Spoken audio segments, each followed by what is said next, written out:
Hello students, अपन CA foundation के accounts पढ़ रहे थे। उसके अंदर अपन ने चैप्टर नंबर 1 की यूनिट नंबर 1 कंप्लीट करी थी, that is meaning and scope of accounting. तो चलिए अपना जो सीए इंस्टीट्यूट का स्टडी मटेरियल है, जो हमारा मॉड्यूल है, उसके फर्स्ट यूनिट के पीछे के क्वेश्चंस करते हैं। देखिए, फर्स्ट क्वेश्चन है आपका ट्रू एंड फॉल्स। ये first question is true and false. तो एग्जाम में ट्रू एंड फॉल्स आते हैं 2 मार्क्स के, और ये आपको विद रीजन बताने होते हैं, ये आपको विद रीजन बताने होते हैं, राइट। देखिए फर्स्ट क्या कह रहा है, पढ़िए ध्यान से। कह रहा है there is no difference between book keeping and accounting, both are same. कह रहा है बुक कीपिंग और अकाउंटिंग में कोई डिफरेंस नहीं होता, दोनों सेम होते हैं। तो ये स्टेटमेंट एकदम फॉल्स है। बुक कीपिंग और अकाउंटिंग दोनों डिफरेंट होते हैं। बुक कीपिंग में तो केवल और केवल ट्रांजेक्शन्स को क्या किया जाता है, रिकॉर्ड किया जाता है, जबकि अकाउंटिंग में हम उसका समराइजेशन करते हैं, क्लासिफिकेशन करते हैं, एनालिसिस करते हैं और इंटरप्रिटेशन करते हैं। तो ये जो स्टेटमेंट लिखा है कि बुक कीपिंग और अकाउंटिंग दोनों सेम होती हैं, तो ये स्टेटमेंट एकदम फॉल्स है, दोनों चीज डिफरेंट होती हैं, राइट। नेक्स्ट देखिए, कह रहे management accounting cover the preparation and interpretation of financial statement and communication to the users of accounts. तो मैनेजमेंट अकाउंटिंग क्या होती है, व्हाट इज मैनेजमेंट अकाउंटिंग? कि आपका जो टॉप लेवल मैनेजमेंट है, उसकी हेल्प के लिए हम जो अकाउंटिंग करते हैं, वो हमारी मैनेजमेंट अकाउंटिंग कहलाती है। और यहाँ पे स्टेटमेंट में क्या लिखा है, management accounting cover the preparation and interpretation of financial statement and communication to the users to the accounts. बिल ये स्टेटमेंट एकदम फॉल्स है, क्योंकि ये जो चीज है ये की जाती है फाइनेंशियल अकाउंटिंग में, कि अपने फाइनेंशियल स्टेटमेंट्स को प्रिपेयर करना, उसका इंटरप्रिटेशन करना और आगे उसको कम्युनिकेशन करना। This can be done in financial accounting, it is not done in management accounting. तो ये जो स्टेटमेंट है ये एकदम आपका फॉल्स है, गलत है ये स्टेटमेंट। समझ में आई बात? फिर आगे लिखा है आपका next, financial accounting is concern with the internal reporting to the manager of the business and unit. कह रहे जो फाइनेंशियल अकाउंटिंग होती है, इसमें हम अपने मैनेजर्स को रिपोर्टिंग करते हैं। बिल्कुल गलत है। ये काम कहां पे किया जाता है, मैनेजमेंट अकाउंटिंग में किया जाता है। आप अपने मैनेजमेंट की हेल्प के लिए, उनकी रिपोर्ट करने के लिए जो अकाउंटिंग करते हैं, वो आपकी मैनेजमेंट अकाउंटिंग कहलाती है, ना कि फाइनेंशियल अकाउंटिंग कहलाती है। तो ये जो स्टेटमेंट है ये भी एकदम फॉल्स है। ये जो इंटरनल रिपोर्टिंग जो मैनेजर्स को की जाती है, it is cover in management accounting, not in financial accounting. तो ये स्टेटमेंट आपका एकदम फॉल्स है। नेक्स्ट कह रहा है आगे आपसे, customer of a business should not be considered as the user of accounts prepared by the business, they are not interested to know the performance of the business. बिल्कुल गलत बात है। ये जो कस्टमर होते हैं, कस्टमर आपकी फाइनेंशियल इंफॉर्मेशन के एक्सटर्नल यूजर्स में आते हैं। जो कस्टमर है, it is a external user of financial information. तो यहाँ लिखा है customer is not a user of financial information, ये लिखा हुआ है कि जो अकाउंट्स आप प्रिपेयर करते हैं, उसके वो उसके उसका कस्टमर्स के लिए कोई लेना देना नहीं होता। लिखा है customer business should not be considered as a user, उसको यूजर नहीं माना जाता, किसका, accounts prepare by the business. ये स्टेटमेंट एकदम फॉल्स है। कस्टमर भी आपकी फाइनेंशियल इंफॉर्मेशन का एक एक्सटर्नल यूजर होता है, राइट। अपन ने पढ़े थे इंटरनल और एक्सटर्नल यूजर। तो कस्टमर को अपन ने क्या माना था, कस्टमर हमारा एक इंटरनल यूजर होता है, कस्टमर हमारा एक इंटरनल यूजर होता है। नेक्स्ट लिखा है summarising is the basic function of accounting. एकदम गलत है। फंक्शन ऑफ अकाउंटिंग याद है क्या आपको, क्या बताए थे? फंक्शन अकाउंटिंग में क्या बताया था, measurement of transaction, forecasting, decision making, comparison and evaluation, control, government regulation and government and taxation department regulation. ये सारे फंक्शंस थे हमारे अकाउंटिंग के। ये summarising is not a function of accounting. तो कह रहे हैं summarising is the basic function of accounting, all the business transaction of a financial character evidence by the some document such as sale bill etcetera recorded in the books of. एकदम false है। पहली line ही गलत है कि summarising is the basic function of accounting, बिल्कुल नहीं है। It is not a function of accounting. Function of accounting क्या थे, measurement of transaction, control, forecasting, decision making, comparison and evaluation and government rules and regulation. वो हमारे basic functions थे accounting के, right. Next कह रहा है balance sheet show, balance sheet shows the position of the business on the day of its preparation. एकदम सही बात है कि जो 31 मार्च को अगर आप कोई बैलेंस शीट बना रहे हैं तो 31 मार्च को आप अपनी बैलेंस शीट के अंदर के में जो असेट एंड लाइबिलिटीज लिखते हैं वो कब के लिखते हैं कि 31 मार्च के, कि ऑन द डेट, जिस डेट को आप अपने फाइनेंशियल स्टेटमेंट बना रहे हो 31 मार्च को, उस दिन आपके बिजनेस के पास कितने असेट और कितनी लाइबिलिटीज हैं, ये चीज आपको आपकी बैलेंस शीट बताती है। तो एकदम ये सही स्टेटमेंट लिखा है कि balance sheet shows the position of the business on the day of its preparation, not a future date. एकदम ट्रू है, एकदम सही सेंटेंस है ये, एकदम सही है। फिर नेक्स्ट क्या कह रहा है आपसे, नेक्स्ट आपसे कह रहा है objective of book keeping, objective of book keeping are complete recording of transaction and ascertainment of the financial effect of the business. बिल्कुल यही पढ़ाया था, याद है कि बुक कीपिंग के केवल दो ही ऑब्जेक्टिव होते हैं, एक तो बिजनेस से रिलेटेड सारी ट्रांजैक्शंस को बुक्स में रिकॉर्ड करना, और ये जो ट्रांजैक्शन हमने रिकॉर्ड करी है, इन रिकॉर्डेड ट्रांजैक्शंस का हमारे बिजनेस की फाइनेंशियल पोजीशन पे क्या इफेक्ट पड़ा है वो डिटरमाइन करना, वो देखना। यही दो ही ऑब्जेक्टिव होते हैं किसके, बुक कीपिंग, और यही दो ऑब्जेक्टिव लिखे हुए हैं, recording of transaction and ascertainment of the financial effect of the business. तो एकदम सही बात है, बुक कीपिंग के यही दो ऑब्जेक्टिव होते हैं, ये स्टेटमेंट आपका ट्रू है, राइट।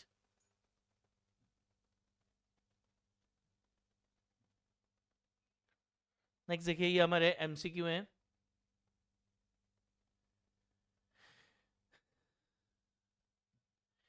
क्या कह रहा है एमसीक्यू आपसे, which of the following is not a sub field of accounting. Management accounting sub field होती है, बिल्कुल management accounting is a sub field of accounting. Cost accounting, yes, cost accounting is a sub field of accounting. Book keeping, book keeping is not a sub field of accounting. यही पूछा था कि इसमें से accounting की सब field कौन सी नहीं है, तो book keeping is not a sub field of accounting, right. आगे कह रहा है purpose of an accounting system include the following except, कह रहे हैं इनमें से कौन सा पर्पस नहीं है अकाउंटिंग का। Interpreted and record the effect of business transaction, बिल्कुल it is the purpose of accounting. Classifying the effect of transaction to facilitate the preparation of report, बिल्कुल ट्रांजैक्शंस को क्लासिफाई करना और उससे रिपोर्ट बनाना, it is a function of, it is a purpose of accounting. फिर dedicate the specific types of business enterprises transaction that the enterprises में engage in, it is not a purpose of accounting. तो ये पूछा था इनमें से कौन सा पर्पस नहीं है अकाउंटिंग का, तो ये जो सी लिखा हुआ है it is not a purpose of accounting.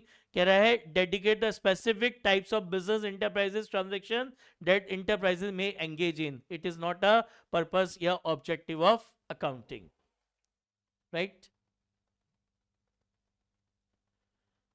लिखा है book keeping is mainly concern with, book keeping is mainly concern with recording of financial data, yes, bookkeeping is concerned with recording of financial data.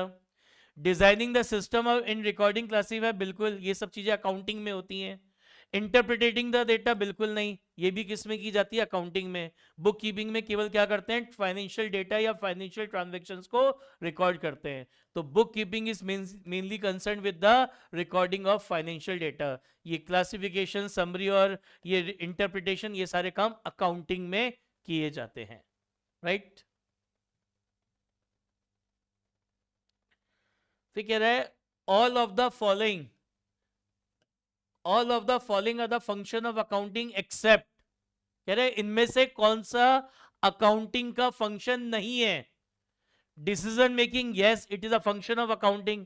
Ledger posting, it is not a function of accounting. Forecasting, yes, it is a function of accounting. तो ये जो ledger posting है it is not a function of accounting. तो वही पूछा था कि इसमें से अकाउंटिंग का फंक्शन क्या नहीं है, तो ledger posting is not a function of accounting. फिर लिखा है financial statement are a part of, कि जो फाइनेंशियल स्टेटमेंट है किसका पार्ट है, तो फाइनेंशियल स्टेटमेंट किसका पार्ट होता है, अकाउंटिंग का। It is not a part of book keeping and it is not a part of management accounting. ये जो फाइनेंशियल स्टेटमेंट्स होते हैं फाइनेंशियल स्टेटमेंट्स क्या होते हैं? एंड ऑफ द ईयर में अपने बिजनेस के प्रॉफिट एंड लॉसेस को कैलकुलेट करने के लिए हम जो स्टेटमेंट्स बनाते हैं वो हमारे फाइनेंशियल स्टेटमेंट्स कहलाते हैं। और ये जो फाइनेंशियल स्टेटमेंट ये किसका पार्ट होते हैं? अकाउंटिंग का पार्ट होते हैं, ना कि बुक कीपिंग या मैनेजमेंट अकाउंटिंग का, राइट?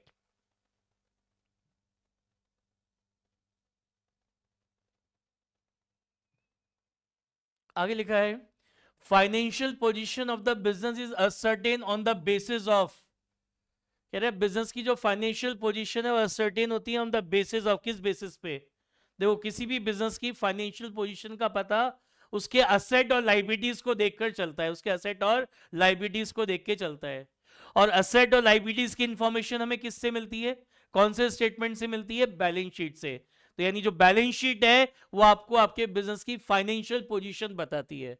तो इसमें ये लिखा है financial position of business is certain on the basis of recording and preparing under book keeping process, बिल्कुल नहीं।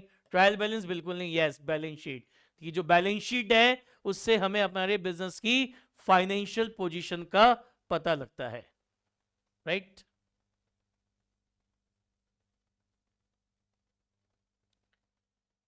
फिर क्या कह रहा है आपसे? Users of accounting information, yes, creditor और सप्लायर आपके यूजर्स होते हैं, लेंडर और कस्टमर ये भी आपके यूजर्स होते हैं। तो आंसर क्या होगा? सी, बोथ ए एंड बी, ये दोनों ही आपके क्या हैं? यूजर्स हैं आपकी अकाउंटिंग इंफॉर्मेशन के, राइट?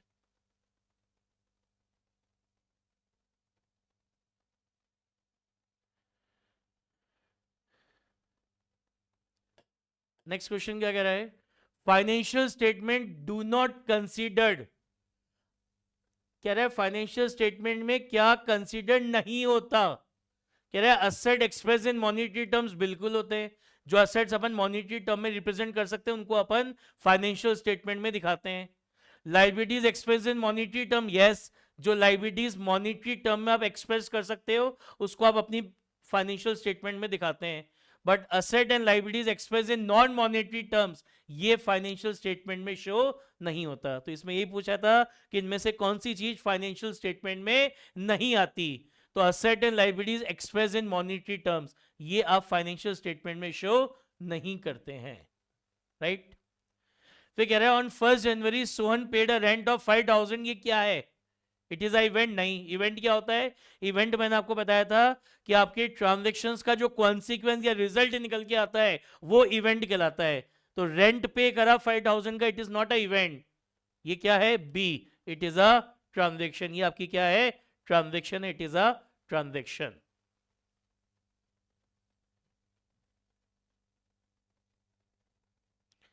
क्या कह रहा है 10th आपसे? 10th क्या कह रहा है आपसे? on 31st March, on 31st March 2022, on 31st March 2022, after the sale of goods rupees 2000, he left a closing inventory, कह रहा है क्लोजिंग इन्वेंट्री बच गई 10,000 की। कह रहा है हमने ड्यूरिंग द ईयर 2,000 रुपीज के गुड्स सेल करे और उसके बाद एंड ऑफ द ईयर में, उसके बाद एंड ऑफ द ईयर में क्या बच गया?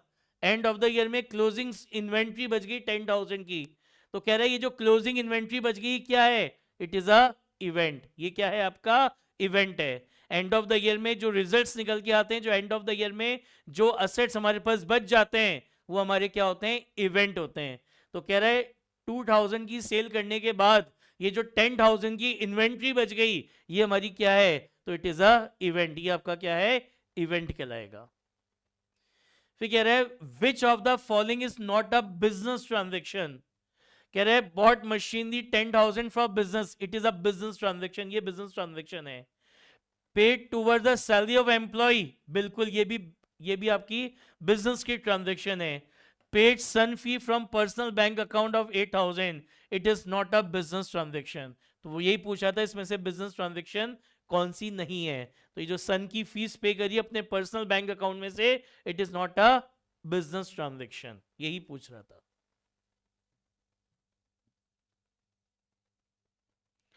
नेक्स्ट क्या कह रहा है? which qualitative characteristic of accounting information reflect when accounting information is clearly presented? कि अगर आपकी अकाउंटिंग इंफॉर्मेशन एकदम क्लियरली प्रेजेंटेड है, आपकी अकाउंटिंग इंफॉर्मेशन अगर एकदम क्लियरली प्रेजेंटेड है, इसका मतलब अगर क्लियरली प्रेजेंट करो मतलब हर कोई समझ सकता है, तो कौन सी कैरेक्टरिस्टिक शो हो रही है इससे? Under stability. हर कोई समझ पा रहा है, मतलब ये कौन सी कैरेक्टरिस्टिक शो कर रहा है फाइनेंशियल स्टेटमेंट की? अंडर स्टेबिलिटी, मतलब हर कोई इसको क्लियरली प्रेजेंट कर रहे हैं, डेट्स वाई इसको हर कोई क्या कर रहा है, समझ पा रहा है। तो ये जो कैरेक्टरिस्टिक होती है अंडर स्टेबिलिटी, फाइनेंशियल स्टेटमेंट की जो कैरेक्टरिस्टिक होती है अंडर स्टेबिलिटीज, का मतलब यही होता है कि आप अपने फाइनेंशियल स्टेटमेंट को इस तरीके से प्रेजेंट करें कि उनको हर कोई क्या करे, समझ सके। तो इसका आंसर, तो ये क्लियरली अगर प्रेजेंट हो रही है इंफॉर्मेशन, तो ये कौन सी कैरेक्टरिस्टिक है अकाउंटिंग इंफॉर्मेशन की? Under stability. ये रिलेवेंस या कंपेरेबिलिटी नहीं है, राइट? अब ये थ्योरेटिकल क्वेश्चंस हैं आपके। कह रहा है डिफाइन अकाउंटिंग, तो ये अभी अपन ने पढ़ लिया अकाउंटिंग क्या होती है, and what are the subfields of accounting. ये आपके जून 2024 में क्वेश्चन आया था, what are the subfields of accounting, 5 marks का, दोबारा भी आ सकता है, पहले और भी बहुत बार आ चुका है। फिर कहा what are the users of accounting information, तो ये अपन ने पढ़े थे, इंटरनल और एक्सटर्नल यूजर्स पढ़े थे, तो वो आपको लिखने हैं, ठीक है ना? तो ये आपका ये था। फिर आगे क्या कह रहा है कि discuss the limitation which must be kept in mind. Limitation पूछ रहा है, तो लिमिटेशन पढ़ी थी अपन ने, अकाउंटिंग की 5 लिमिटेशन थी कि non monetary items are not included in accounting, future position is not given by accounting, personal judgement use by the accountant, ठीक है ना, use of different accounting policies. तो ये सारी लिमिटेशन अपन ने पढ़ी थी अकाउंटिंग की। फिर है what are the services that can chartered accountant can be provided, तो ये भी अपन ने पढ़ी थी, चार्टेड अकाउंटेंट कौन कौन सी सर्विसेज प्रोवाइड करवाता है, कि एक क्लाइंट्स के बुक्स ऑफ अकाउंट्स मेंटेन करता है, स्टैट्यूटरी ऑडिट करता है, इंटरनल ऑडिट्स करता है, कंसल्टेंसी सर्विसेज देता है एक सीए, ठीक है ना, और क्या करता है, टैक्सेशन का काम करता है, इंडस्ट्री में सर्विसेज देता है, फाइनेंशियल एडवाइसेस देता है, पॉलिसीज को फ्रेमवर्क करता है कंट्री की, पब्लिक सेक्टर इंटरप्राइजेस में काम करता है। तो ये सारे सर्विसेज हैं जो एक चार्टेड अकाउंटेंट सोसाइटी में प्रोवाइड करवाता है। आई बात समझ में? तो ये हमारी यूनिट नंबर 1 के पीछे के क्वेश्चन थे। तो यहाँ पे हमारी यूनिट नंबर 1 क्या होती है, कंप्लीट होती है। ये थी हमारी unit number 1, CA foundation accounts के चैप्टर नंबर 1 की यूनिट नंबर 1 आज हमारी कंप्लीट हो गई, राइट? चलिए नेक्स्ट क्लास में इस चैप्टर 1 की यूनिट नंबर 2 पढ़ेंगे, that is accounting concept, principle and convention. Okay, all the best.